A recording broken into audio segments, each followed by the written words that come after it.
All right, guys, we are live. You got to pull up on YouTube or whatever. Try to silence it if you can. Hey, we've got a good group today, man. A couple guys I followed and got to know here recently. Not recently, through the years even. I got real close to Brandon Bay. We got Brandon Bay on today, and I haven't seen much of him right on here. But little known fact, he was one of the original founders with me of this show. So, right on.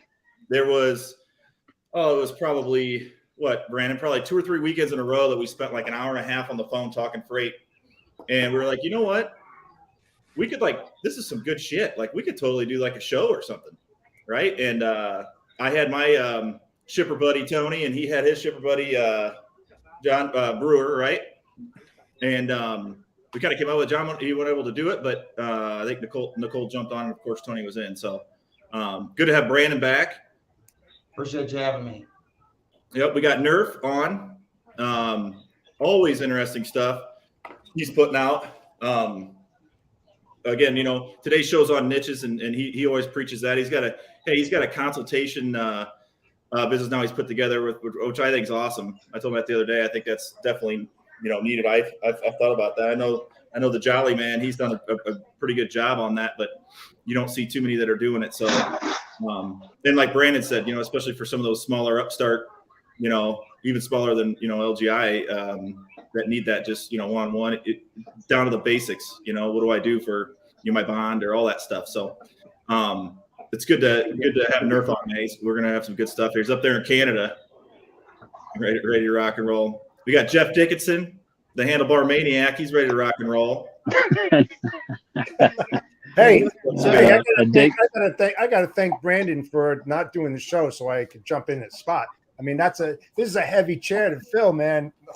I don't know. Hey, I appreciate you guys having me on, though. Seriously, TJ, not that I didn't want to. It's just since then, from 3 years ago, or I don't even remember how long it's been. Time flies, but I've had 2 children since then, and I thought it was fair just to be up front and say, hey, I can't give you the time commitment right now in my life, but very honored to kind of started this and get to know all of you in one way or another, and very honored to be a guest today. So I appreciate the shout out. And for the record, I don't recall this podcast forming like TJ. I think we were all talking freight. 3 days later, TJ had a vision, a big plan, and he came with me and Tony, and then got on a 3-way. And he said, "This is what we're going to do. This is how it's going to go." And we threw it together. So yeah, that was TJ's idea, and it was a grand plan. Hey, you mean I flew by the seat of my pants? That's weird. Yeah. Hey, listen, we got Lewis is back on, man. Hey, he's part of the gang. He's still in Columbia.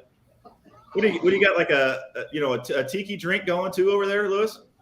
Yeah, I should. I was telling them we just got done eating up a mango cut up off the mango tree.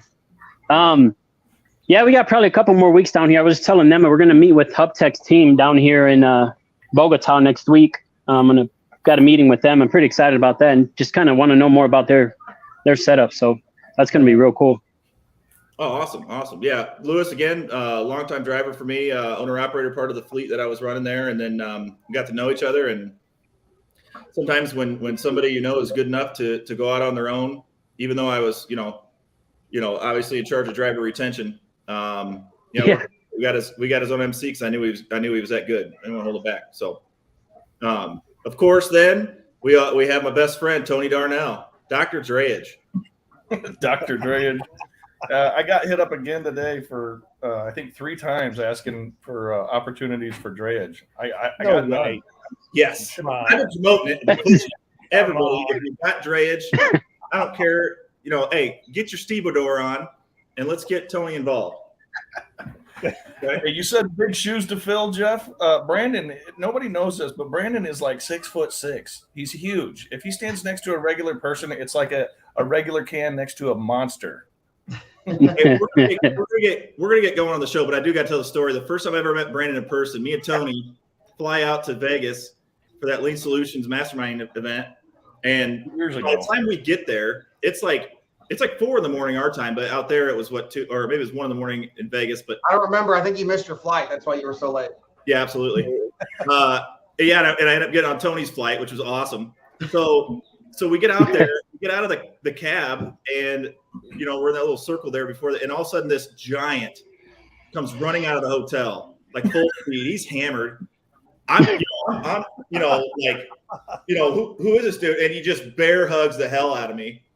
Josh Kale's walking behind him, and I'm like, oh my god! And as soon as he got closer, I knew it was Brandon. But yeah, I lost bruised a couple ribs and realized he picked you up off the ground.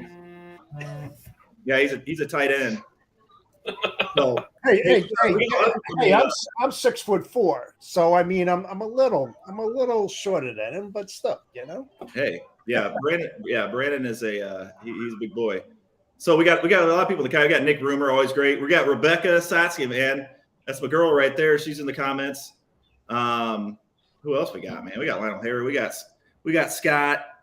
Oh man, we got a whole group here. All right, so hey, I want to start off here and kind of go. Right now it's been something we've been talking about a lot, and then you hear a lot about and I don't want to push too much into the sales side of things because we've really touched on that a lot here recently, but I really kind of want to kind of go over just the success and the ability to find that success and make this a living. When it comes to finding that niche, finding that thing that you're good at, mastering that area of thing. I remember talking to Brandon, we first started, and he was moving shit out of fields at the last minute, and having trucks going to the field, and it was that's what it was. And he said, "Hey, I made my money, I made my success doing the freight that moving the freight nobody else wanted to, right?" And it was that commitment, that you go through, and Nurf, I follow Nurf a lot. My background's expedite.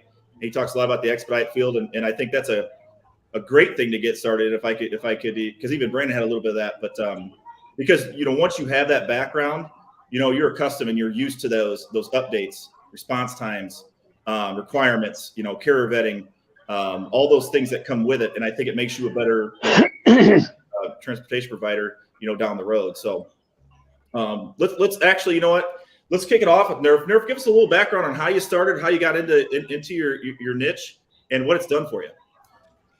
Yeah. So, I mean, again, good afternoon, everybody. So essentially, I'm in Windsor, Ontario. It's Canada's automotive capital, right next to Detroit, of course.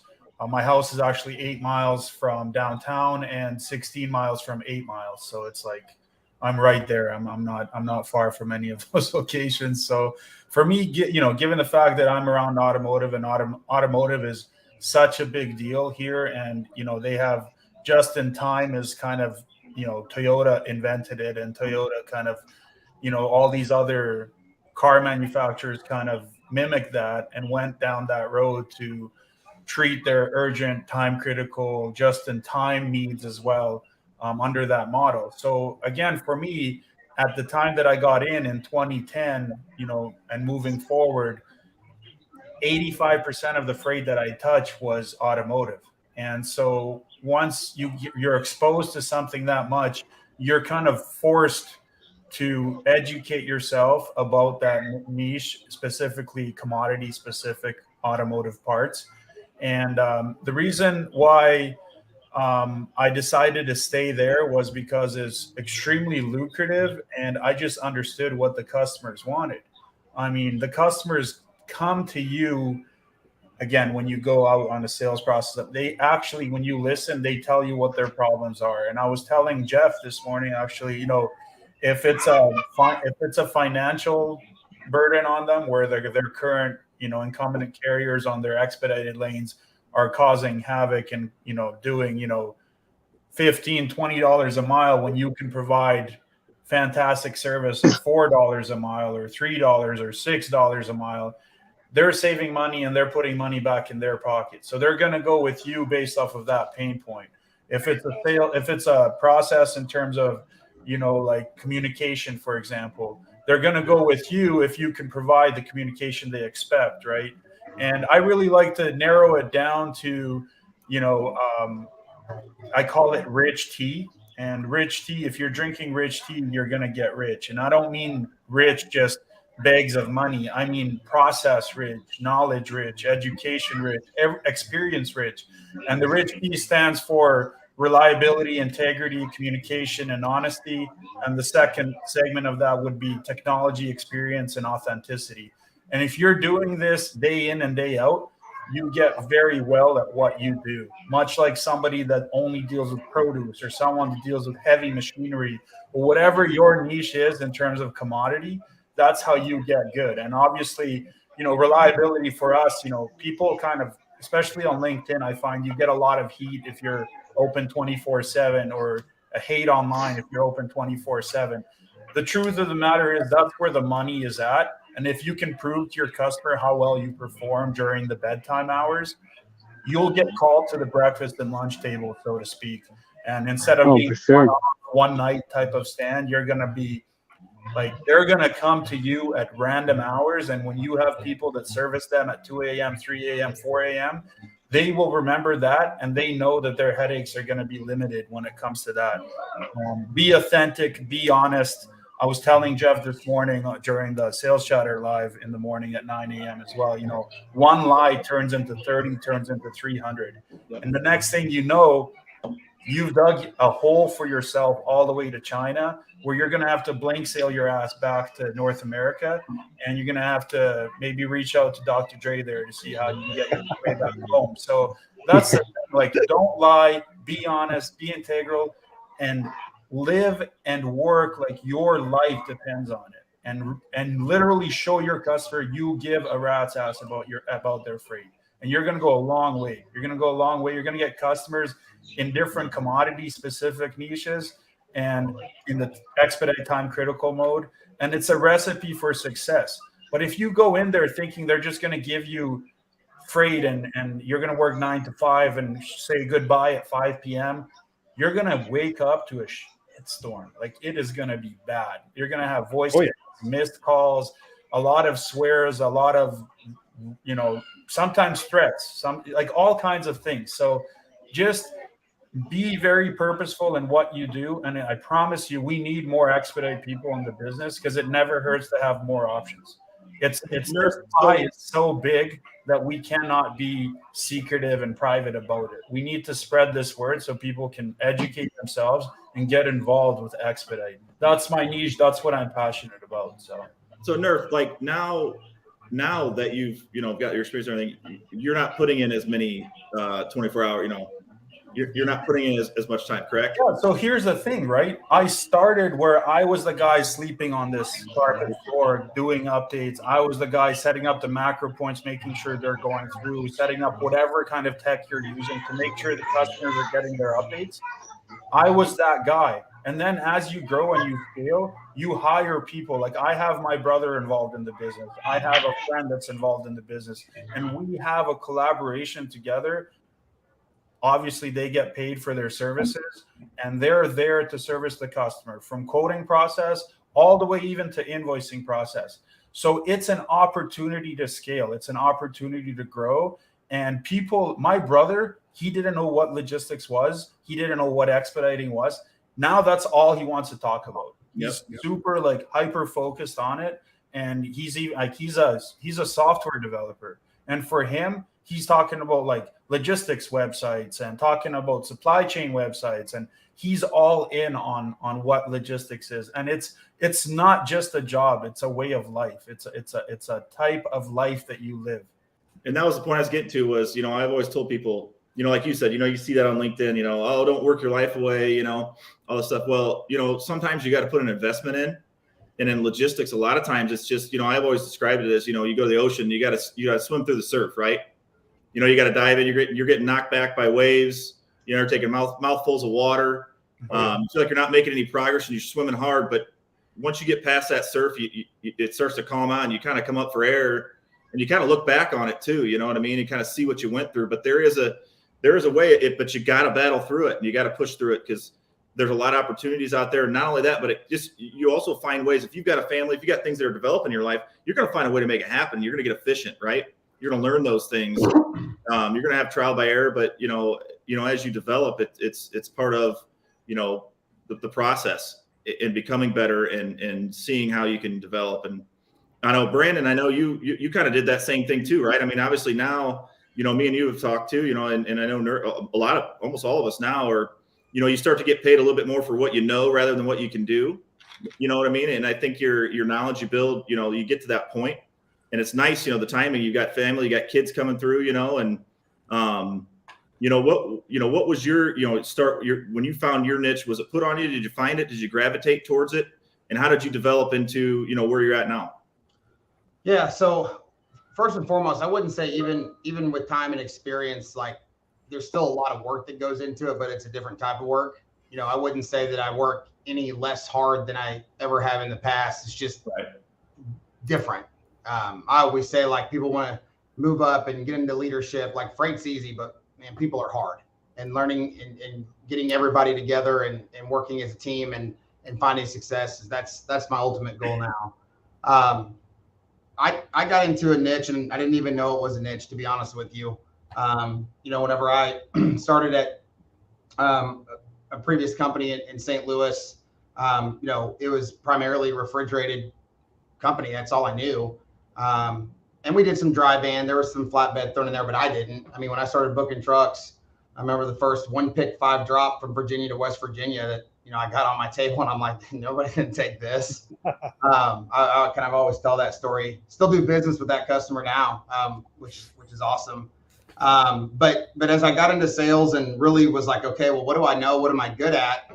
I started seeing like different pricing opportunities and different RFPs where like there's just really nasty lanes, or you would get on calls with customers and a lot of their pain points would be like, well, do you do any multiple drops or multiple stops? Yeah, absolutely, I do. And I think having that conversation, coming up through ops, knowing how to schedule those and how to talk about, what that looks like from a perspective of getting those moved. And I think that has been kind of my niche in a way. And that kind of led into produce. I like TJ said, I built my partnerships and relationships and by doing all the shit that no one else wants to. I don't know if we're allowed to cuss, but I did. Oh yeah. Fuck yeah. We're good. So I take a lot of pride in that. After I left the company in St. Louis, I made a pit stop for a little bit and then came here, but I didn't really truly understand like how much of a niche I was in really until I kind of got out of that world. And they're like, oh, reefer, refrigerated produce, and you do multiple stops. How many claims do you have? Claim ratio is very, very low. Okay. Wow. I won't even touch that. So then it's just a whole other open opportunity where it's like, okay, like let me teach and educate and, try to help others grow. So I guess mine was kind of by accident, TJ. If you told me to go after steel customers, I'd find a way to do it, but I wouldn't be as confident, I guess I would say. So I could help you out there. Yeah, I always tell people, I'm like, hey, just find me the nastiest thing, like, I'll figure out how to do it. I don't care how many stops. I think I did a 1-pick 9 drop from California to Tully, New York one time. It's on the truck for like 9 days. That was fun. And this is not LTL, guys. Like, I don't do refrigerated or frozen LTL. There's too much liability. It's too much of a headache. I'm talking about I'll put it in the truck, we'll make appointments, and then it's fine. So, was that the cut? Was I talking too much? Was that the cutoff? Oh no, sorry. But no, I mean, I've been very fortunate to work with some great people, with some great companies, meet some great people through networking and podcasting. But now, like I said, my role isn't any harder. I don't work any less hard, I guess I would say. But what I have learned to do is just balance it better. I have 2 kids, and I really try to focus on, a couple different pillars in my life. Is work balanced? Is my family balanced? Is my health balanced? A lot of times they're not all ever in balance, I think, like they're supposed to be. I'm either driving too hard for one and lacking in another, or I'm trying to lose weight or whatever. But what I focus on now is just really trying to grow a team and collaborate together, and freight's the easy part. So yeah, I think Rebecca made, she mentioned, that's freight's easy, people are hard. And I touched on it before too.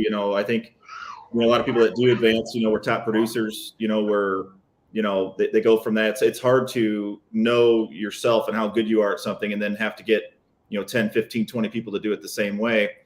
And I remember calling you one day, Brandon, you were asking how everything was going, you know, I was going through and I was all frustrated, and you're like, hey man, I found it's easier to get, you know, 5 people to do it, you know, 70% the way you used to do it, rather than trying to get one person to do it 100%.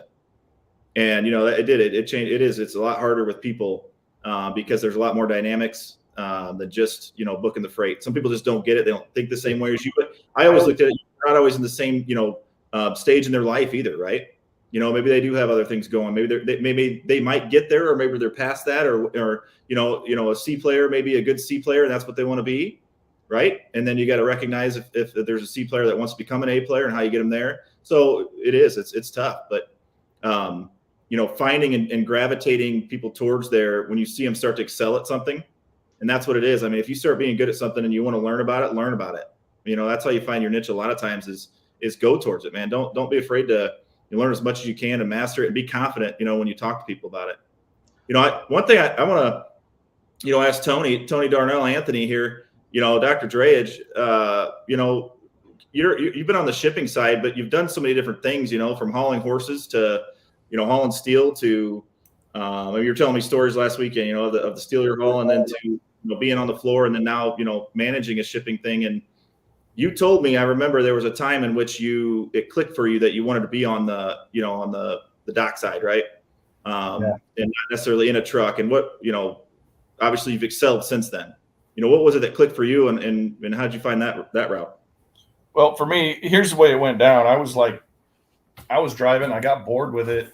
I never meant to be a truck driver. I really didn't. And I ended up with a couple of million miles. And I started doing it because I was young and dumb and moving around and living in California and Pennsylvania and Texas and Indiana. And I just knew I could work wherever I was at. So I was doing that. And after a while, I mean, it was awesome. I love driving truck. It's fun.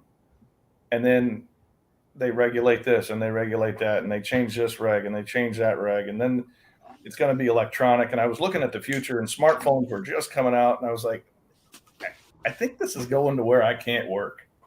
And I just didn't see another 20 or 30 years of sitting behind the wheel and running flatbed and live animals. And it just didn't.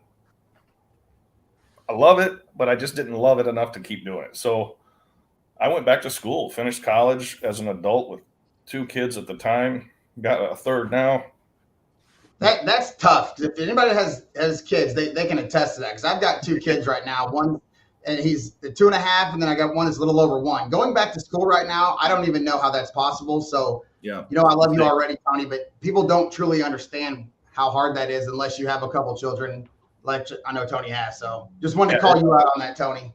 Appreciate it, Brando. It was a lot of work, man. A lot of late nights and a lot of, you know, sitting in line at the steel mill waiting to get loaded, and missing my move up because I'm reading a paragraph on an assignment or something. So there's a lot of multitasking, if you call it. And then I drove a truck for 2 more years with a diploma, and I got a shot, and I took a pay cut, and I went and got in the office, and wasn't even in shipping. I was in quality, and I was, you know, doing root cause analysis and process audits and PPAPs and 8Ds and corrective actions and all that automotive supplier stuff, ISO stuff.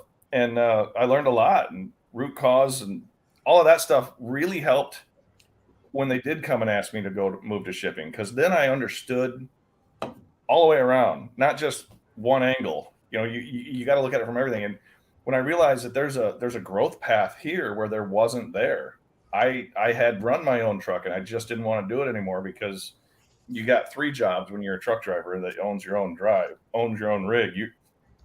You're the truck driver, your accounts receivable, and your dispatch, and your maintenance, and your compliance. And I didn't have enough of me to go around. Kudos to you, Lewis. Yeah. Yeah, that's good. Yeah, no, for sure. That's, I feel you on all that. Because Lewis, you kind of transitioned the other way. You were, you know, in sales. Yeah. Right. Yeah. Moved into, and then was booking some freight, and then got in a truck. What was that process? Yeah, I didn't get into trucking because I had the background, but yeah, I did the other circle. I just grew up in sales. That's just all I knew. I had my CDL, and I got married. I didn't go back into sales. Well, I dabbled my feet in it, and I was like, I know what I can make getting back in the truck. So I just hopped back in the truck because I knew it was fast money. And then once I learned how the trucking industry works, I knew I wanted to work for myself or start our own business. I just wasn't sure what avenue. And after about a year of doing that, I learned real fast, what I'm going to pursue in terms of, as an owner. And it was, you learn your truck, you learn how to drive it, you learn how to do everything. You get used to that in a sense. And it's not for everybody. I got kids too. And I know if I'd have threw a school on top of that, it just would have never happened. You don't have enough time. There's not enough of you, like you said, Tony.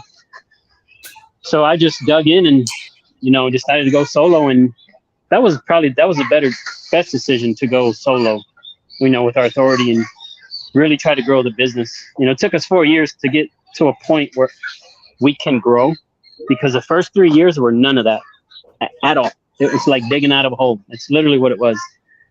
So, but yeah, we're on the other side of it for sure. That was hard. I remember getting that call. I still remember. Yeah, man. I was sitting in the parking lot at Best Buy, and you called me. You're my best driver. I needed freight moved, and hey, man, I'm upset. And I've been thinking about this. I want to get my MC. What do you know about doing it? I kind of gave you some tools or tips, what I knew or whatnot, and you ran with it, right? And that's what I thought was pretty cool, though, was that it wasn't just an idea. You ran with it. Yeah, I definitely had a vision of what I wanted, what I had hoped to build it to. Having a vision and going to work, because you got to pay bills and fix your equipment. Like, it's a weird grind to describe. Because of what the end goal was, that's where the grind didn't stop. Like, it was because of that, and having the connections like TJ and people to lean to when it's like, hey, you got freight around here or anywhere. Having those connections in this world is really what made us be able to push and push towards that end goal of getting it to where we can grow it. Mm-hmm. Yeah, and I want to get to Jeff here because I don't know if we'll have enough time for Jeff, but but I know if there's one theme you guys have probably caught on to. I mean, some of us were pushed into it right away, but it's never too late to find that, right? Don't think that since you haven't found it yet or you're not happy where you're at, again, gravitate towards what you're good at and master it, because it's really, I don't want to say the only way, but it really is. I mean, it's the best way, only way to get yeah, for sure. Yeah, your dreams die the day you stop pursuing them, and that's just it. Like, point blank. Your dreams are never dead, but the day you stop pursuing them is the literal day that they die, and that falls on you. So, like, it doesn't matter what field you're in. If if there's something itching inside of you, you gotta pursue that if you have to, like almost in an obsessive way. Mm-hmm. Take a pay cut. I mean, if you got to take a pay cut, do what you got. Yeah, Tony, for real. You called me that night, and we're like, "What do you think about this, man? What should I do? They offered this, blah blah blah." But I want to hear there's more. And you're like, "But the pay was the same.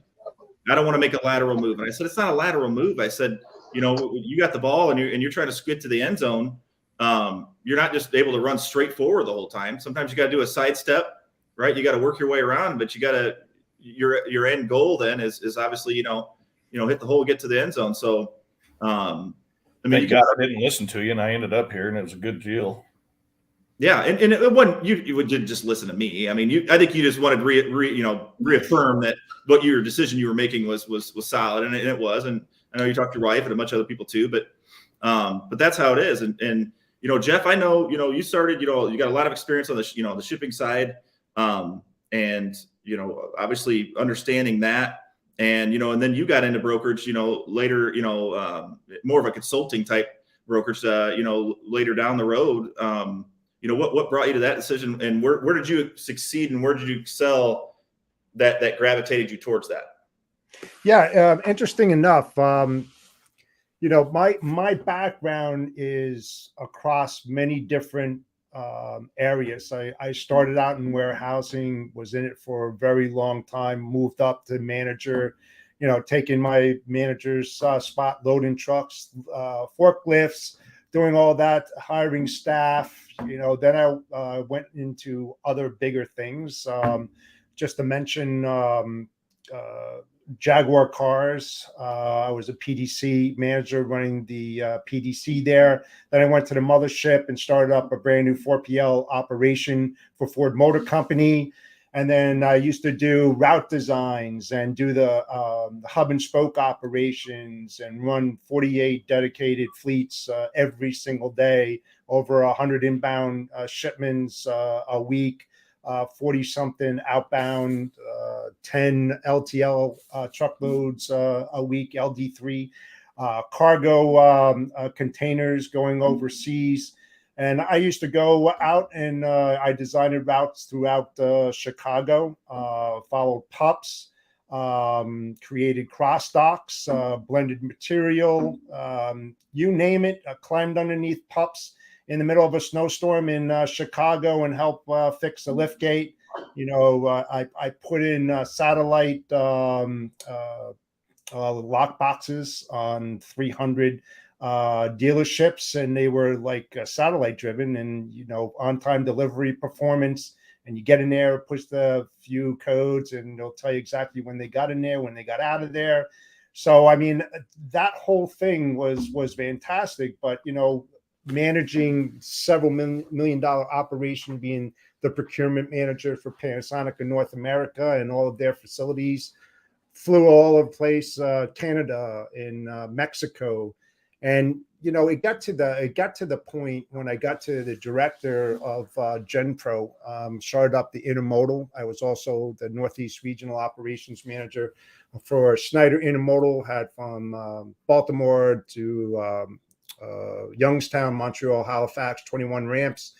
So, I mean, I've got that huge, vast knowledge, if you will. And I didn't want to pinpoint myself into any one niche within the supply chain from A to Z. I wanted to know a little bit about a lot of things. So when I ran into prospects or whatever, or at least I could have an intelligent conversation with them, whatever may be brought up. Now, why did I get into sales? Now, that's a hell of a question, but I don't belong in sales. I don't consider myself a sales guy. I rely heavily on my my background in logistics because I've been in it, let's just say, since deregulation. So I've seen a tremendous amount of things that happen and evolved before the cell phones, before, Project 44 and everything in between that. Did integration, all different kinds of stuff. And so what I wanted to do is that, just like Dr. Dre there, and we've had many conversations on that, I got annoyed by unethical brokers that used to reach out to me 30, 35 times a day because I had that revenue and they wanted a piece of that pie. And I just got fed up to it. And I had this name of my company on a piece of paper over 5 years ago. And I just got to that point and I said, I'm going to do it. Now, when I came out and I started in the business, I made $9,000 that first year. I didn't know my ass from my elbow, and it was trial by error. And I was highly confident in my abilities, to give shippers what they needed. I could resolve a lot of problems, but I was leaning more heavily on the sales side than on the operations side and working from the inside out, where I belong, instead of from the outside in. It's a whole different ball game from that side. So I learned, I made a lot of mistakes. I have a partner in St. Augustine, Florida. Business is growing left and right. I couldn't be more happier than where I am right now. But I'll tell you, I took tremendous falls and I picked myself up and I just fell back on my confidence level. Because if you get into this business, it's hard. It's not easy. Work long hours, and when you work for Ford Motor Company and they're under JIT and you need to get that stuff there no matter what, you work 16, 18, 19-hour days. So that part I'm used to it, so I don't mind it. I haven't worked a day in my life though, because every day in my position is an adventure. It's not a job, because you get blindsided every day. You try to control the controllables, leave everything else to the side, because those active gods and those exceptions you can live with, everything else you have to have your finger on the pulse and know exactly what's going on day in and day out. If you don't, you're going to get lost. So every day, whoever's out there that's getting into the business, you got to get that knowledge in you. You know, if you don't learn something new every single day, you're going to fail miserably, because that's how fast the industry is moving. So get on top of it. Let's go and get it done. Yeah. Yeah. And so what's your niche now? I mean, what are you moving mostly, you know, freight? CPG, furniture. I'm starting to get into steel, doing a lot of moves for fracking, a lot of hazmat. I mean, I'm all over the board, but I'm learning it. And those opportunities, I got great partners, do a lot of Dr. Drage, and things are up and coming. You know, is there a finish line in this business? No. You know, if you have a finish line, then you're never going to succeed and get to that next level. So don't ever have those goals, and objectives can be changed all the time. They have to be tweaked. If anybody's listening, Tony Darnell has a lot of drayage freight, so please reach out to him. 10-4. I wanted to touch on that. Remember, Tony. Drayage, you know, we could consider drayage a niche, and I think, you know, Tony's really gravitated towards that too, and he's really, you know, done a great job of marking that, and he's got containers that he moved. He's got to get it done. So let's all come together as a unit. Hashtag sarcasm. Yep. Let's make it happen. People are only going to catch that very clip, and they're going to believe every word about Tony being the dredge king. Oh yeah, they do. And they're going to blow his stuff up. Hey, so you're welcome. Try burrito after Tony this. and I have something in common. We're congruent. We used to move horses. So I mean, come on, let's have a conversation there. And Tony, don't feel bad. The market's tough. I mean, I'm getting calls from other brokers too. I mean, brokers are calling brokers trying to get some business. They got to get Exactly. Yeah, I got Jeff called me the other night. Hey, you guys ever do anything international? I was like, well, I'm not sure. Send them if you don't, you know, send them my way. You know, which is I used to do that all the time. Me and Mike Nemi, me and Brandon, we used to do that shit all the time. And that, you know, that's always good relationships to have. But yeah, it's brutal. Nurf, Nurf, we got somebody. You know, we even have who we got here. We got Brandy here in the comments too, talking about how, you know, she's a newbie. Good insight today. And what's your, you know, in your new little venture you got going there? What do you try to, you know?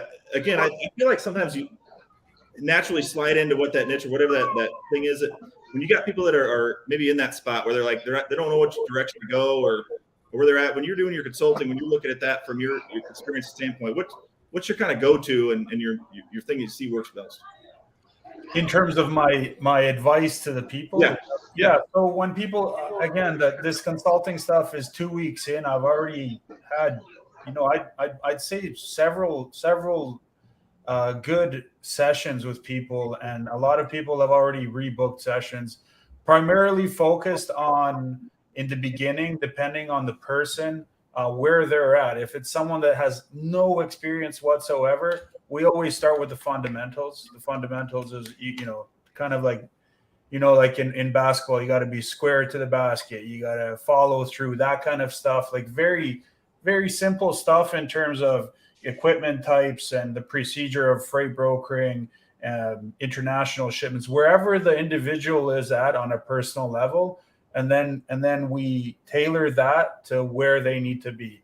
If they're already good with all that, they have experience in dispatching, they have experience with trucks and trailers and docks and shippers and all that kind of jazz, then it's up to that individual to tell me where they want to take it next. And then we tailor that towards them. So here's an example.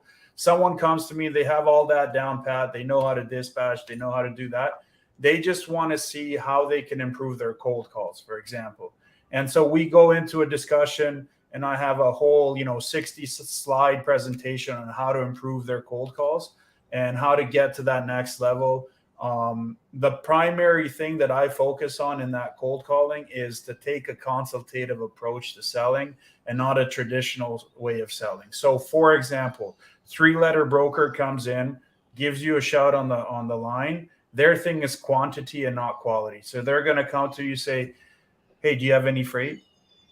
Do you have freight? Do you have freight? Do you have freight? Do you have dry van? Do you have truckload freight? Do you have LTL freight? No. Okay, bye. I'll call you back tomorrow. And that's it, as far as it goes.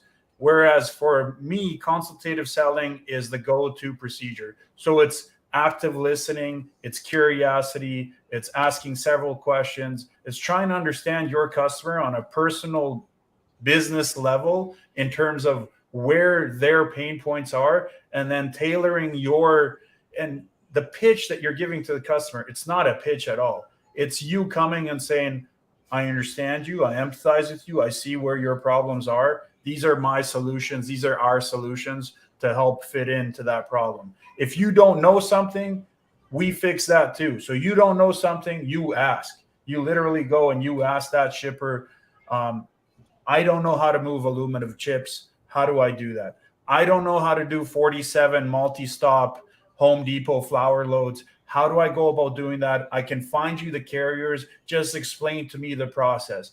Be inquisitive. Be a human being. Don't be a robot. Don't be a 3-letter freight broker robot that constantly calls up every single day. Do you have freight? Do you have freight? Do you have freight? And it gets you nowhere, because you're going to get to the point to, at least for me, that I feel that it's an annoying approach for the shipper, because he or she does not have the time to constantly tell you they have no freight if you don't have value that you can bring them. And that value has to start on a level of almost like a 60-40 split. So 60% you allow them to talk. Let them talk about themselves and their company, and you STFU, just wait until your moment is right to go in there and tell them or explain to them or discuss with them what values you can bring. And so in terms of my consultative approach to my consultations, it's me tailoring a solution for wherever that person is in their career. If they're in middle stages where they're all good on the ops and they're all good on the dispatching, they're all good on the truck knowledge, the equipment knowledge, then we strictly focus on sales and we strictly focus on getting you to that next level.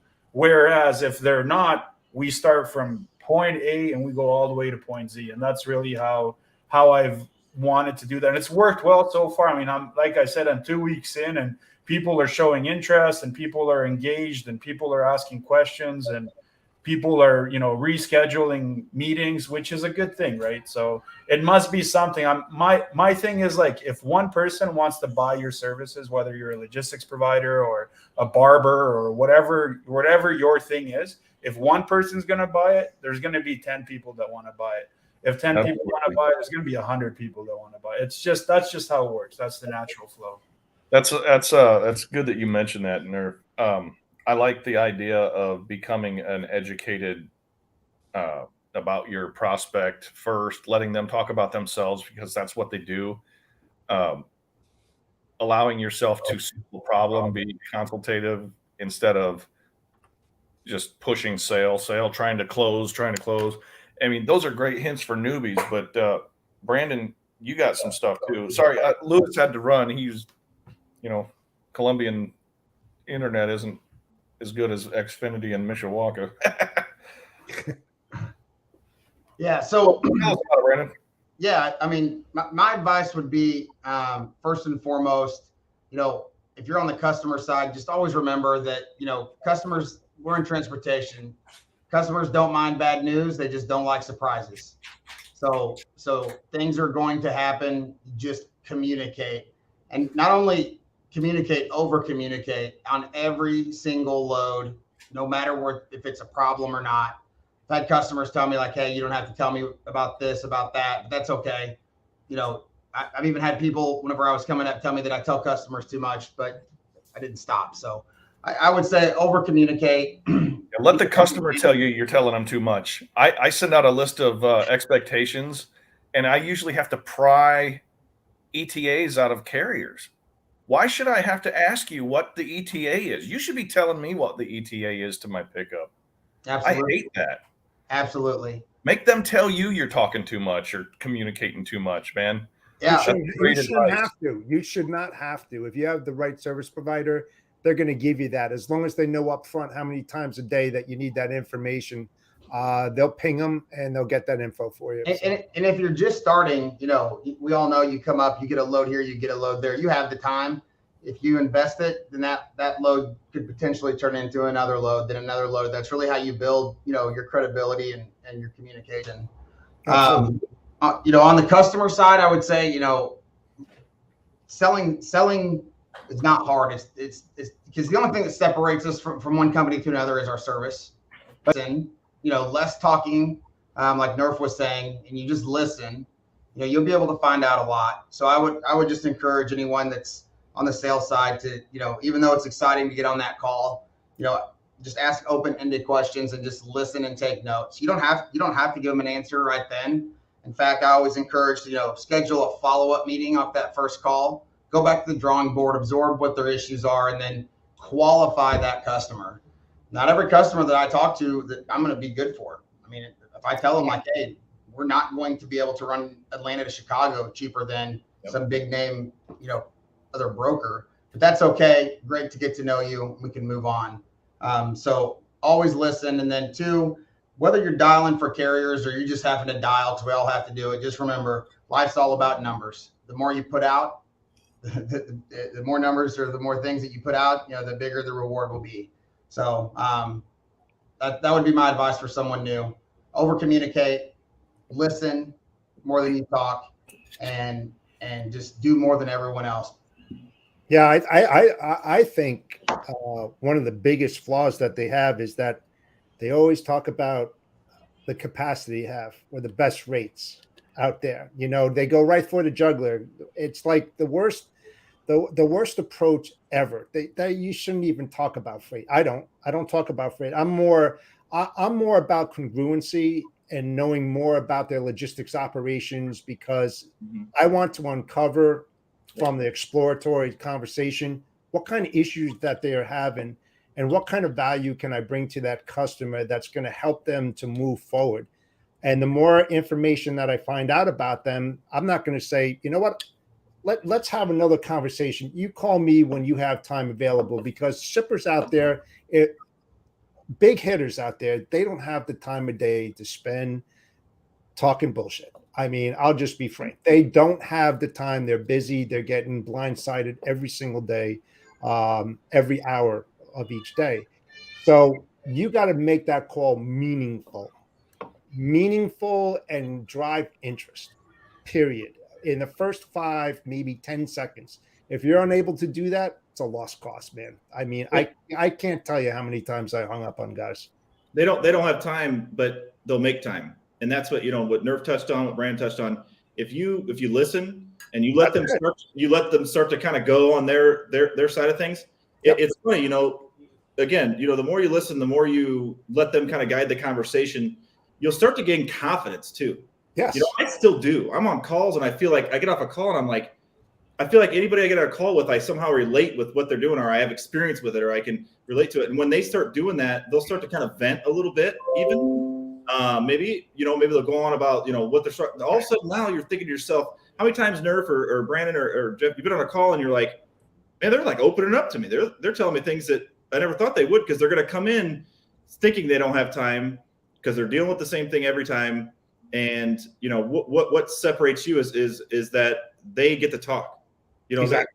They get to say what they need and what they want, and you're not pushing anything on them. You're just having that conversation. You're going, oh yeah, absolutely. I've dealt with that before, And there's times, that call, towards the end, you may have to say, hey, but we kind of got off track a little bit. The reason I called was this, but great conversation, and there's times that, hey, we got to hop off, or let's resume this, and they're a lot more willing to do that.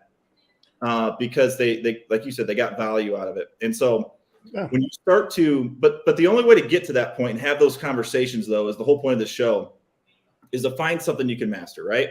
Yeah. And I hear people say, be a, if you're a, jack of all trades, but a master of nothing. I don't buy that bullshit, because my thing is this: listen, you can master something and get really good at it, but being able to be a jack of all trades a little bit. Listen, if I'm showing up to a job site, I'm going to want every tool in my belt. You know what I mean? Like, I don't want to show up, just doing drywall. Where's my value? What if something happens and you need another tool or something like that? That's value right there, being able to actually kind of pivot and maybe help in a different direction. So knowing those things, go ahead, Brandon. This is why I love you. I'll respectfully disagree with that. And in some ways, jack of all trades are good, but and I love you, but think about coming into a job and you are so knowledgeable that you can educate, that person, that thing on that project, and like the back of your hand and no one else does. And then you can charge a premium and you can provide the best service on something very complex. So I see value. Like I tell my wife, I'm a jack of all trades because, I can fix some stuff around the house. In my opinion, in this freight world, as fragmented as it is, do what you do it the best. Right. And then you can go and you get better pricing, you get better providers, and you're able to provide a better service. My take on that though is like you look at a lot of these things that people debate back and forth, and we still love each other. Oh, I got you. But my thing is like a lot of people, when these things come up, it's always like you got to pick one or the other. Yeah. It's like a jack of all trades. Does that mean you're a master of all trades or a jack of all trades? No, you're a jack. It doesn't mean that you're a master. You master what you master, right? When you show up and you charge a premium, and then as you're done after that premium, they ask you a question about something over here that has something to do with something different, and you're able to answer it, or at least direct them to somebody that can. That's where referrals come in, right? That's where now you're getting a little bit more value out of it. Now your reputation and everything built off top of it. Although you stuck in your lane, you still mastered it. So that's kind of my point. I get exactly what you're saying, Brandon. That's kind of my point on it is you hear these people say these things and it's like one or the other, and that's it. You know what I mean? I've had a lot of customers say like, you definitely were not the cheapest option, but it was well-deserved. It was well-deserved. Yeah. You did what you said you would do, and they come back. Whereas I've been the cheapest on lanes. I've been super cheap, and things went wrong, and it's like downhill from there. Yeah. And it's like, where would you rather be? Would you rather be up here, get the shipment, give that premium price where you can provide quality service, quality communication, who your partner in that transaction is, exactly, everybody knows everybody's expectations. Mm-hmm. I'd rather be there than here say, I can do that for 1,000. Carrier comes in, tells me, we can do that for 800. And then they go missing in action. And then I'm stuck with $1,000 load trying to cover it for 1,000. Next thing you know, I'm $800 in the red because I can't find anyone at the price I thought I would. Right. So it's like that balancing act. Right. Mm-hmm. And the same thing goes for knowledge and service and niche, the same thing. And I want people to take something away home from my experience, my first ever in-person experience. I went into a Toronto shipper, big manufacturing plant. I walked into the shipper's office. Actually, it was the logistics manager at the time. He sits me down, very nice guy. We're talking, having coffee.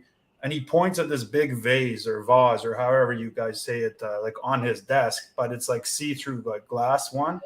And he's like, you see these cards in here? Those are all freight brokers and 3PL providers with their cards in that jar. Yep. If you put your card in that basket, what separates you from the other 40 guys that put their card in there today? Mm-hmm. I was like, I didn't know what to say. I was like completely like shut out because it was my first experience ever. And so think about that tonight, tomorrow, next week.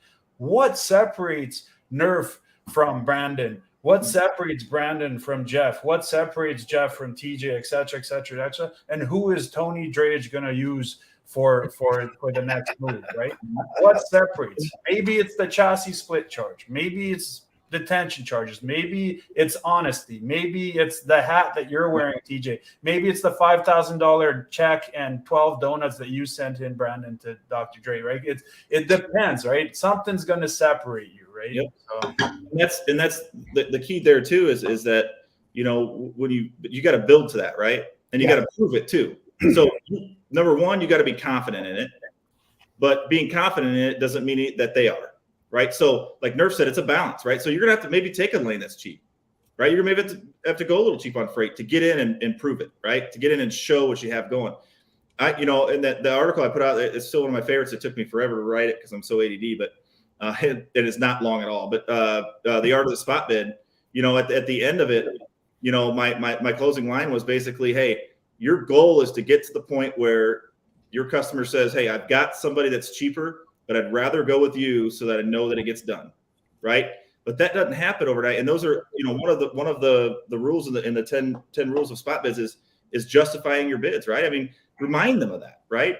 Be like, hey, listen, here's my rate, and you could go with a cheaper option or whatever. But I'm telling you right now, I got a truck in hand. My service, and we can get this done, lock it down now, or we can revisit it because I'll answer my phone at 7 p.m., 8 p.m. and get it done for you. We can get it done now. You go home, enjoy your family. I go home, enjoy mine, and let's move on. And so that confidence sometimes, you know, I tell my sales guys too, you know, my apps team, you're not telling them or being like demanding or anything, but when you talk as though this is how it is and this is what's going to get done and this is how it works, they feed off that, right? Yep. There's no discrepancy. I used to have customers go, hey, TJ, what's going on, man? The truck's not here. They're saying the truck's not here. And I literally would just be like, what do you mean the truck's not there? All right, I'm going to handle this. I'll call you back. And I just hang up on them, literally. And I'd go and I'd fucking handle it. And I'd call them back and be like, hey, I got it done. Here's what happened. I got this. I'm going to be on it tonight. I'm going to text you updates, you know, blah, blah, blah. Like, they know when they call me that it was going to get done. It takes time to get to that point, right? Right. But we mentioned today, you know, a lot of us in the brokerage world and even the carrier world, there's incentives, right? There's bonuses, there's spiffs, there's commission, right? And a lot of these supply chain guys, these guys working that they could show up and have a shitty day and not do anything and still get paid the same amount as the next day when they show up and do great, right? So what is it that, you know, is bringing value to them, right? How can you make their job easier, right? Let me tell you a secret. Somebody was saying the other day that, you know, in logistics, you can have good, fast, and cheap. Pick two. And I call BS. I'm going to say it. I call bullshit. You can have all three because every one of those is subjective. What you think is cheap, I think is expensive. What I think is expensive, you might think is cheap. What is good? I don't know. What's good to you is going to be not good to somebody else. I happen to like Mexican food. Brandon won't eat the stuff, but he gets gassy. Yeah, but Dr. Dre, come on. Let's you're going to find that out in the beginning before you even. The smart guys are going to. They're going to find out what Dr. Dre likes to eat, when he eats it, and why he eats it. You know, that's the proper way of finding out. It's the actionable questions you're going to ask that prospect to get that information out so that you know what you're getting on both sides, because, you know, it's not always on the carrier. There's a lot of stuff that happens at the shipper, but the shipper doesn't want to take responsibilities for it. It's plain and simple. So if you can agree to disagree and come to some kind of mutual understanding, hey, you have just as many needs as carrier has, you know, let's try to figure this out. You know, let's work collaboratively between three of us, the service provider, the carrier, and the shipper, and come to a common understanding. And then once you identify, you can move forward. You won't have to worry about that. What's expensive, what's cheap, or what's good. And it's a value. It's a value. That's the value we're trying to understand and uncover. That's the exploratory part of that conversation. What do you like and when do you like? To be able to provide that, we got 2 minutes left here. To be able to provide that value, you got to know what questions to ask and you got to know your stuff. And the best way to do that is to have something you've got mastered, just like what Brandon said before, right? You know, at the end of the day, that phrase that people talk about doesn't matter. At the end of the day, you got to know your stuff. You got to know what you're in, and you know, don't try to, you know, force it. You're going to gravitate towards it, but take opportunities, take risks, and you'll find something that you're good at, and that's what you can run with. And don't be afraid to run with it, because then when you're on the phone and they start talking, you have questions, right? And Tony's talking about how, you know, out of nowhere, you know, he's you know, struggling with drayage and he can't get his containers moved and all that stuff, and that's your niche, right? And if anybody has that niche, please reach out to him. Again, he's struggling.